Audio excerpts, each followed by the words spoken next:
नमस्कार। सांकेतिक भाषा के इस विशेष बुलेटिन में आप सभी का बहुत बहुत स्वागत। आपके साथ मैं हूं शैला निगार और मेरे साथ है मेरे सहयोगी शरद मुदगल, जो साइन लैंग्वेज में आप तक खबरों को पहुंचाएंगे। शुरुआत इस वक्त की हेडलाइंस के साथ।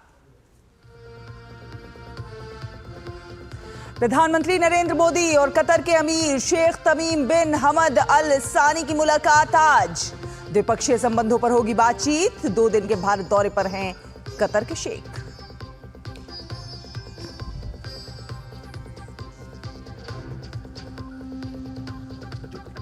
ज्ञानेश कुमार होंगे देश के अगले मुख्य चुनाव आयुक्त। आज रिटायर हो रहे हैं वर्तमान सीईसी राजीव कुमार, उनकी लेंगे जगह। डॉक्टर विवेक जोशी को बनाया गया नया चुनाव आयुक्त।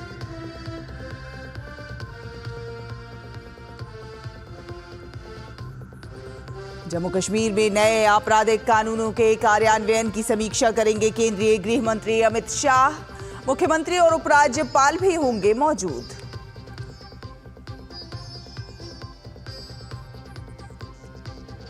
दिल्ली में बीजेपी सरकार के शपथ समारोह की तैयारियां तेज। साथी नेताओं के साथ आज रामलीला मैदान जाएंगे प्रदेश अध्यक्ष वीरेंद्र सचदेवा। सीएम के नाम का कल होगा खुलासा।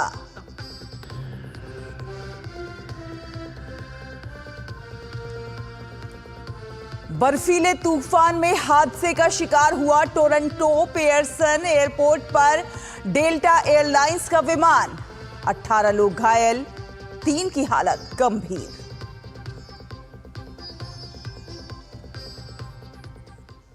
तो आपको बता दें कि कतर के अमीर शेख तमीम बिन हमद अल सानी का आज राष्ट्रपति भवन में औपचारिक स्वागत होगा और इसके बाद प्रधानमंत्री नरेंद्र मोदी और कतर के अमीर के बीच आज नई दिल्ली के हैदराबाद हाउस में द्विपक्षीय बैठक होगी।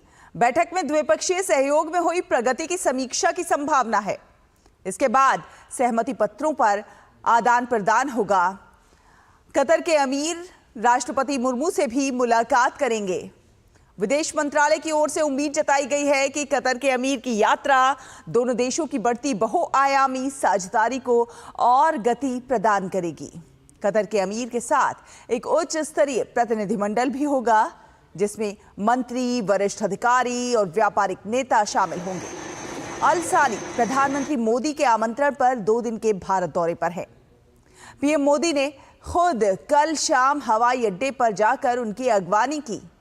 कलाकारों ने परंपरागत अंदाज में कतर के अमीर और उनके प्रतिनिधिमंडल का अभिनंदन किया। कतर के अमीर की ये दूसरी भारत यात्रा है। इससे पहले वो मार्च 2015 में भारत आए थे। भारत और कतर के बीच मैत्री, विश्वास और पारस्परिक सम्मान पर आधारित गहरे ऐतिहासिक संबंध हैं।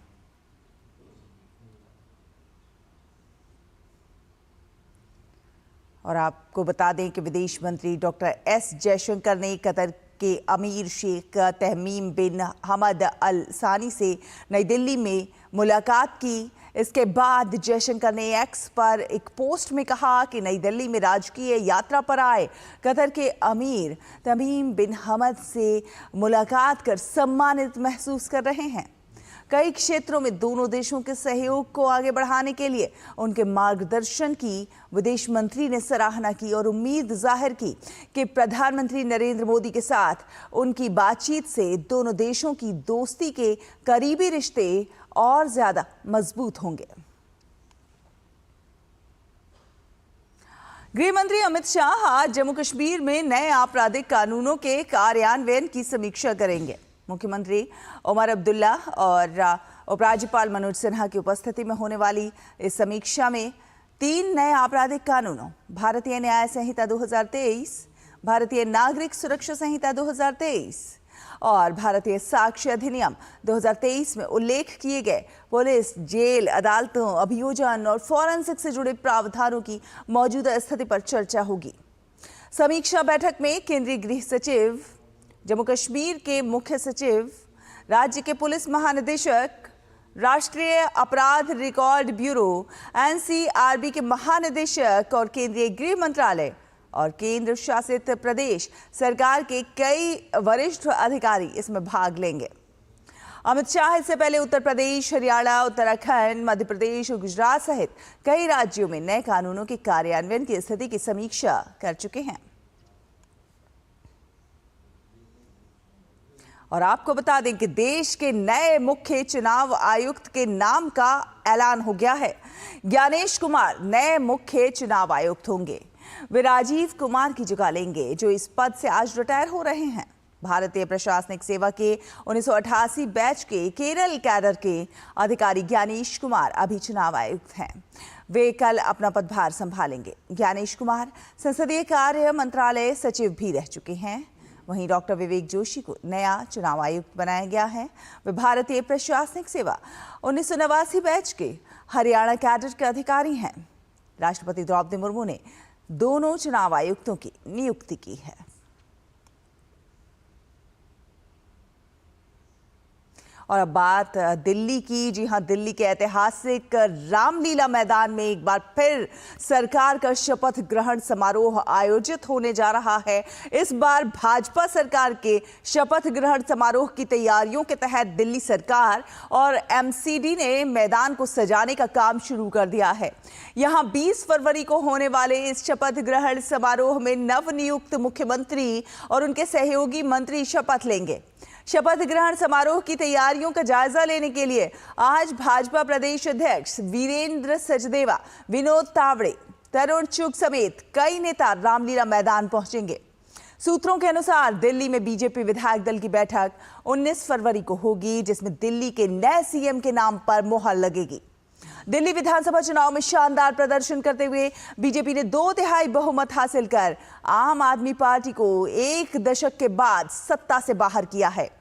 परिणाम आने के बाद से ही दिल्ली में सरकार गठन को लेकर बैठकों का दौर जारी है।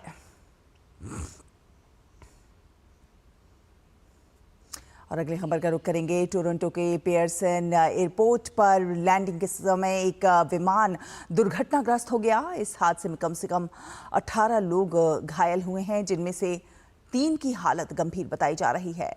विमान में 80 लोग सवार थे। एयरपोर्ट की ओर से एक्स पर दी गई जानकारी में कहा गया है कि सभी यात्री और क्रू मेंबर सुरक्षित हैं। दरअसल विमान जैसे ही लैंडिंग के लिए उतरा, बर्फीली जमीन होने के कारण वो पलट गया। हादसे की जो तस्वीरें सामने आई हैं, उसमें विमान पूरी तरह से पलटा हुआ दिखाई दे रहा है। कनाडा की मौसम सेवा के मुताबिक एयरपोर्ट पर बर्फबारी हो रही थी और हवा की रफ्तार 51 किलोमीटर प्रति घंटे से लेकर 65 किलोमीटर प्रति घंटे तक की थी। तापमान लगभग -8.6 डिग्री सेल्सियस था। अगली खबर का रुख करेंगे। प्रधानमंत्री फसल बीमा योजना के आज 9 वर्ष पूरे हो रहे हैं। प्रधानमंत्री नरेंद्र मोदी द्वारा 2016 में शुरू की गई ये योजना फसलों को प्राकृतिक आपदाओं के कारण होने वाले नुकसान के खिलाफ एक सुरक्षा कवच प्रदान करती है। ये सुरक्षा न केवल किसानों की आय को स्थिर बनाती है, बल्कि उन्हें नई पद्धतियों को अपनाने के लिए भी प्रोत्साहित करती है। इसका मकसद ओलावृष्टि, सूखा, बाढ़, चक्रवात, भारी और बेमौसम बारिश, बीमारी और कीटों के हमले आदि जैसी प्राकृतिक आपदाओं से हुई फसल क्षति से पीड़ित किसानों को वित्तीय सहायता प्रदान करना है। योजना की सफलता और क्षमता को देखते हुए केंद्रीय मंत्रिमंडल ने जनवरी 2025 में 69,500 करोड़ रुपए से अधिक के कुल बजट के साथ प्रधानमंत्री फसल बीमा योजना और पुनर्गठित मौसम आधारित फसल बीमा योजना को वर्ष 2025-26 तक जारी रखने को मंजूरी दे दी।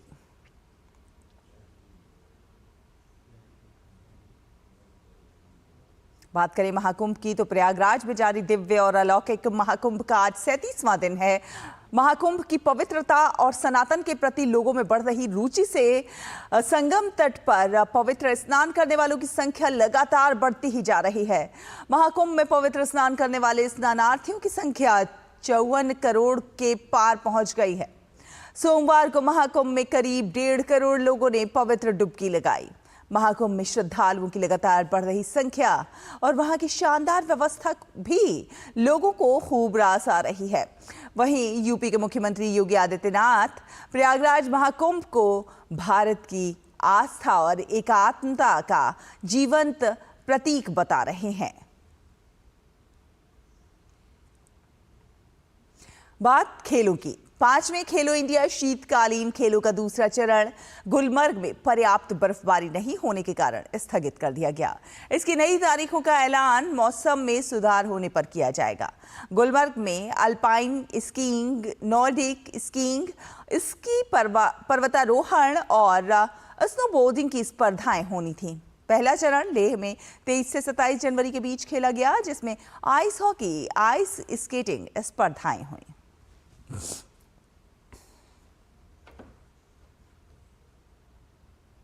तो इसी के साथ इस बुलेटिन में फिलहाल इतना ही। मुझे, शरद को और हमारी पूरी टीम को दीजिए अनुमति। नमस्कार।